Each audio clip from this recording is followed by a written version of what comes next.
नमस्कार दोस्तों, आप सबका मैं अपने YouTube चैनल मार्गदर्शन अकादमी पर अनिल मिश्रा हार्दिक स्वागत करता हूं। अच्छा, एक बात और मैं थोड़ा सा विवरण देना चाहूँगा। 30 जून से काउंसलिंग की चर्चा चल रही है। इसमें कितनी सच्चाई है मैं इसके आंतरिक गहराई में जाकर के आपको बताता हूँ।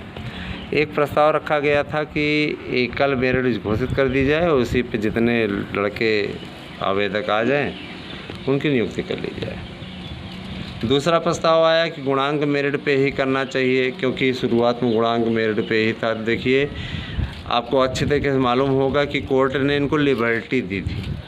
अब ये मेरिट किस तरीके से बनाते हैं, ठीक है, ये इनके ऊपर डिपेंड करता है। तो इनके ऊपर आप बाध्यता नहीं डाल सकते। आप कोर्ट में याचिका भी लेकर के नहीं जा सकते इस मुद्दे पे कि गुणांक मेरिट बन रहे तो गुणांक ही बने।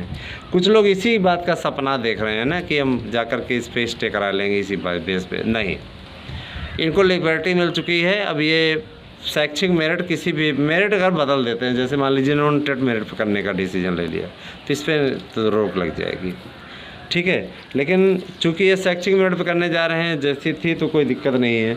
और देखिए दोस्तों, इसके पीछे सबसे बड़ी राजनीति काम कर रही है। ऐसा नहीं कि कोई आप पे एहसान कर रहा है, इसके पीछे बड़ी राजनीति काम कर रही है। राजनीति जानते हैं क्या काम कर रही है? क्योंकि अखिलेश यादव का कोर वोट बैंक हमेशा से बीएड वाला रहा है। बीएड डिग्री धारकों ने अखिलेश यादव को हमेशा सपोर्ट किया। समाजवादी पार्टी को इसलिए सपोर्ट किया बीएड डिग्री धारकों ने। इस बार भी बीएड डिग्री धारक मुझे अच्छी तरीके से मालूम है, जिसमें वोटिंग चल रही थी। हमारे 27 फरवरी को वोटिंग थी विधानसभा चुनावों की। तो वो लोग प्रयागराज से एक दिन पहले आ गए थे, कहे सरकार को हटाना है, हमें चलना है, हमें हर हाल में हटाना है इस गवर्नमेंट को। इसके चक्कर में वो बेचारे 2-3 दिन से इलाहाबाद छोड़ करके यहाँ आए हुए थे, बैठे हुए थे वोट देने के लिए। वोट भी दिया उन्होंने, सीटें भी 111 तक जिताई, लेकिन सत्ता से में नहीं ला सके। इसके पीछे कहीं ना कहीं अगर देखा जाए तो पूर्ववर्ती सरकार की नीतियाँ ही जिम्मेदार हैं। पूर्ववर्ती माने सपा सरकार, ये वाली से तो चल ही रही है। पूर्ववर्ती का मतलब ये नहीं कि एक योगी की सरकार की, है ना। क्यों?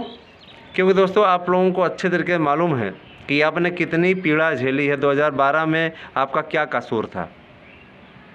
अगर आपको टीटी मेरिट ही इतनी प्यारी थी तो ये नौटंकी करने की क्या आवश्यकता थी, हमें नहीं समझ में आया। जब आपको टेट मेरिट ही प्यारी थी, उसी पे आपको काउंसलिंग करानी थी, तो नया विज्ञापन क्यों निकाला? बेरोजगारों के 290 करोड़ रुपए, कहीं कहीं 4 अरब देता है, वास्तविकता 4 अरब है। इतने रुपए आपने लिए क्यों? और लिए तो वापस किए क्यों नहीं? जब कोर्ट उस समय संज्ञान दे रहा था कि आप काउंसलिंग करा सकते, तो आपने उस मैटर को डबल बेंच में फिर क्यों भिजवाया? अलग से इस मैटर को भेज दिया जाए, ऐसा आपने क्यों किया? आपके सचिव वहाँ पर क्यों नहीं बोल पा रहे थे? कमेटी की रिपोर्ट वहाँ पे क्यों नहीं दे पा रहे थे? आपने हिला हवाली की। आम बेरोजगारों का नुकसान हुआ ना, उनका नुकसान हुआ। उनका क्या दोष था भैया? उनकी क्या गलती थी? जाहिर सी बात है कि उनकी कोई गलती नहीं थी। कर्म आपका भुगतान उन्होंने किया। देखिए सर, ये चीज़ है, गवर्नमेंट किसी की भी हो, नौकरी मिलनी चाहिए, ठीक है। और इनके समय में क्या है, नया आयोग बनाने के लिए अधिकारियों को दिया गया है। नए आयोग के गठन में इतनी देरी हो गई, कोर्ट का डंडा पड़ा, कोर्ट ने संज्ञान लिया। इसके बाद में तेज़ी से जुट गए हैं कि जल्दी से नया आयोग गठित करने में, कोर्ट हम पे अवमानना की कार्रवाई कर देगा। इसके पीछे प्रतियोगी संगठनों की मेहनत का नतीजा है दोस्तों। निश्चित रूप से सब ने मिल करके काम किया है। किसी एक का विशेष ऐसा नहीं कहा जा सकता कि किसी एक के कारण से ही सब कुछ हो रहा है। मैं ये नहीं कहता कि अकेले क्रेडिट हमें अब दी जाए। प्रतियोगी संगठनों ने बहुत मेहनत की है, तो इसके लिए वो बधाई के पात्र हैं। कोई भी सरकार हो, उसको सिर के बल खड़े कर दो कि अपने अधिकारों की लड़ाई लड़ने के लिए अगर आप पीछे हट जाओगे ना दोस्तों, तो निश्चित रूप से फिर आप आगे कभी बढ़ नहीं पाओगे, ठीक है। तो ये आवश्यक था और ये अनिवार्य है, ये होना चाहिए, ऐसा मेरा मानना है। तो मैं यही कहना चाहता था, और साथ ही साथ मैं ये भी बोलना चाहूँगा कि अपने दस्तावेज़ दुरुस्त रखिए। जो बंधुवर याची बनना चाहते हैं वो याची अवश्य बन जाएं। याची बनने में आपका है फ़ायदा। तो 8115998001 पे अपना एड्रेस पिन कोड से भेजिए नोट्स के लिए, और साथ ही साथ आपको याची बनाया जाएगा। याची बन जाइए, आवश्यक है, बहुत ज़रूरी है ना। अगर याची बनते हैं तो आपके लिए चांसेस बढ़ जाएंगे। मेरिट आपकी क्या है उससे कोई मतलब नहीं। जो भाई बहन मैं ये देख रहा हूँ कि परेशान है इस मुद्दे को लेकर के, हम यार क्या करें, हमारी तो मेरिट बहुत कम है। हम चाहते हैं कि हमारा चयन हो जाए, तो चयन हो जाए। तो 8115998001 पे अपना दस्तावेज भेज करके याची बन जाओ। याची बन जाओ, आपके लिए निश्चित रूप से उन्नति के द्वार खुल जाएंगे, प्रयास के द्वार खुल जाएंगे। जाहिर सी बात है कि जो हम लोग माध्यम बनाए, और आपको नोट्स भी निःशुल्क मिल जाएगा। सारे काम है। आप लोगों में से कई लोग ये सोचते हैं कि अरे बिज़नेस कर रहे हैं, तो बिज़नेस हम नहीं कर रहे हैं, है ना। जैसे आप डॉक्टर के पास जाते हो तो डॉक्टर फोड़ा आपका पका रहता है तो उसको सोचता है कि चीर करके इसको निकाल दें, है ना। तो आप ये सोचते हो बहुत दर्द कर रहा है, बड़ा मैं दुश्मन है। कुछ लोग दुश्मन की नज़र से डॉक्टर को देखते हैं, और जब निकाल देता है तो आपका पूरा कष्ट हर लेता है। तो यही स्थिति आपके साथ है। चाहें तो बने साथ में, आप लोगों के लिए काफ़ी बेनिफिट की स्थिति है। तो LT ग्रेड की प्रक्रिया, TGT PGT की प्रक्रिया और अन्य जो जितनी भी शिक्षक भर्तियाँ हो रही हैं, उन सब के लिए डिसीजंस लिए जा चुके हैं। और जाहिर सी बात है कि अब स्टेप बाय स्टेप जो भर्तियाँ निकलेंगी, देखिए मैंने आप लोगों से कहा था ना कि ये जो बीएड है, बीएड लगभग हमेशा सपा का कोर वोटर रहा है।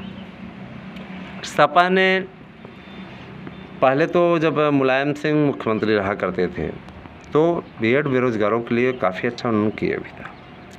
भत्ता उन्होंने देने का फैसला लिया था, तो भत्ता ऐसा नहीं कि वो केवल बीएड बेरोजगारों को ही दे रहे थे, और भी लोगों को दे रहे थे। 500 ही सही उन्होंने पूरा जब तक कार्यकाल रहा उनका उन्होंने दिया, ठीक है। लेकिन सपा की सरकार दोबारा आई, अखिलेश यादव मुख्यमंत्री बने, तो गायत्री प्रसाद प्रजापति के कहने के बाद इन्होंने, एक मंत्री थे इनके गायत्री प्रजापति, जो रेप के केस में जेल में हैं, अभी तक सड़ रहे हैं, ठीक है। तो ऐसे लोग मंत्री बन जाते हैं, इस प्रकार के कांड कर देते हैं, ठीक है। क्या बताया जाए इनके बारे में। अब निर्दोष थोड़ी नहीं है, सबूत मिल गया इसलिए तो सज़ा हो गई है। जो निर्दोष होता है तो छूट जाता है ना। और जो बहुत ज़्यादा पावरफुल होता है, ऐसे लोगों को कोर्ट भी जमानत दे देती है। जैसे लालू प्रसाद यादव जेल में सड़ाना चाहिए, लेकिन ऐसे लोगों को कोर्ट ने जमानत दे रखी है। चारा घोटाला किया, सज़ा मिली, सारी चीज़ हुई, अभी तक वो जेल के में सड़ाना चाहिए था, लेकिन जेल से बाहर है, जमानत पा गया है ना। लालू प्रसाद जैसे नेता बिहार के नहीं देश के कलंक हैं, ठीक है। इन्होंने सिर्फ अपने परिवार का विकास किया और बाकी कुछ नहीं, समझ रहे हैं ना। हमें नहीं समझ में आता कि पॉलिटिकल साइंस से MA करने वाला व्यक्ति अपने लड़कों को अनपढ़ कैसे बना दिया। तेजस्वी यादव है, तेज प्रताप यादव, ये सब क्या है, अनपढ़ ही तो हैं। कक्षा 9 कोई फेल है, कोई 10वीं में फेल है, बिहार चला रहे हैं। तभी तो पुल ऐसे बन रहे हैं जो कि गिर जाते हैं। क्या कहा जाए इनके बारे में। दोस्तों मैं इतना ज़रूर कहना चाहूँगा कि आप लोगों के लिए आने वाला समय बहुत महत्वपूर्ण है। तो बीएड बेरोजगार जो थे वो हमेशा से सपा के कोर वोटर रहे हैं, अभी बहुत से हैं।